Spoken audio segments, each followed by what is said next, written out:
Atong nagpakalat dahil sa feature nga na-issue na ako daw. Kani tubagon ako ni Gutro kay murag wala gyud ko nahimutangan ni. Kana siya nga tao kanang si Iba Bars. Murag nakatamay bang yun nga tao. O kaning iyang pagpuspos, unsay point ani nimo? Unsa man nangita kag gubot or unsa ba?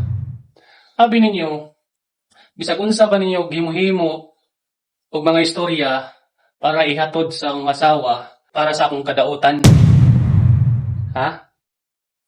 Bago unta na mo magpost-post, bago magpakalat og mga isyu pareha sana, susihon sa ninyo. Kay pila na nakatuig nga nilabay nga nahitabo kanang inyong gipasabot nga gipos. Unya kung wala mo'y lingaw, ayaw may idamay kung bad trip mo sa inyong kinabuhi. Ayaw mo pang hilabot sa tao nga wala lang hilabot ninyo. Abi ninyo, kayon sa ninyo pagtuo sa ko hangol kog babae. Walay lain ako gipangandoy nga babae, kundili ang akong asawa lang. Mao nay labing klaro. Unya giisyuhan pa ko nga gipling-pling daw ako sa babae. Inga nagkita mi. Ang pangutana diha, unsa mo ka tinuod nga nagkita mi? Kana, may istorya ko sa tinuod. Kanang gi-istorya ninyo, tinuod na. Pero pila na kadekada ang nilabay. Wala pa ko niabot sa akong asawa. Pero sukad nga niabot ko sa akong asawa, pamati, ayaw sige, sukad nga niabot ko sa akong asawa, wala gyud ko nagbinuang bisag gamay nga rason para ikasakit niya. Istoryanta mo Nganong mabuhat pa magugmali? Para sa akong asawa, nganong magbinuang pa man ko sa iya? Kaning sa akong lawas, kaning mga tato nako, halos mahurot na ni na iyang naong. Kunya kaning ako ang daladala, na ay nakasulat iyang pangalan. Na ba kay ganahan nga babae nga mo magkati-katis ako? Kunya bisag napay magkati-katis ako nga babae.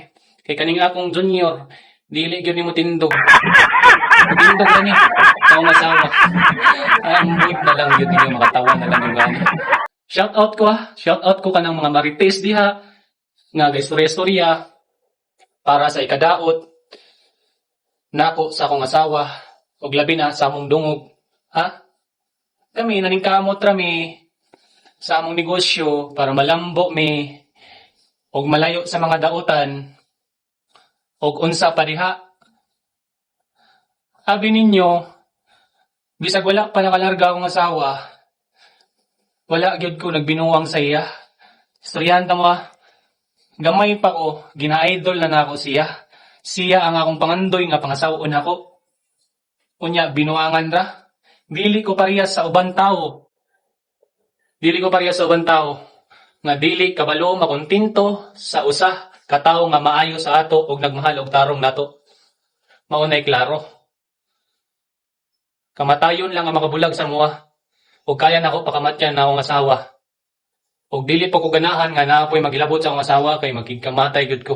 Way lain na akong gikahadlukan kundili ang akong asawa. Nagdahako ra ni nga akong lawas pero pag-abot sa akong asawa anak gud ko niya. Pero kanang dira sige pangdaot sa ako, sige pangmarites diha sa among lugar. Wa ko mahadlok sa inyo kay wala ko'y gibuhat nga mali. Mao nang ayaw mo patak-taka og istorya. O kung wala mo'y lingaw, wala may paki sa inyo. Mas maayo pa siguro nga magnegosyo mo, lingawon ninyo yung kinabuhi. Unya, palayo mo sa bisyo. Palayo mo sa bisyo kay makadaot na sa inyong lawas. Dagan salamat o shout out ko sa mga marites diha sa mga lugar. Bisag dili tinuod, bisag pila na kadekada nga nilabay. Ibuhi na gud para maghimo og gubot og maghatod-hatod og istorya para mahimuan mig isyu. Abi ninyo, ang among gikabisihan karon na namong negosyo og labi na ang among mga pangandoy nga makabot na mo puhon. Og basig na suya ra pud mo. Bisag layo ra nga among gap sa akong asawa. Wala ko magmatter kung pilay among edad, pilay among biya sa akong edad. Wala ko ipakialam kung pilay biya ang among edad.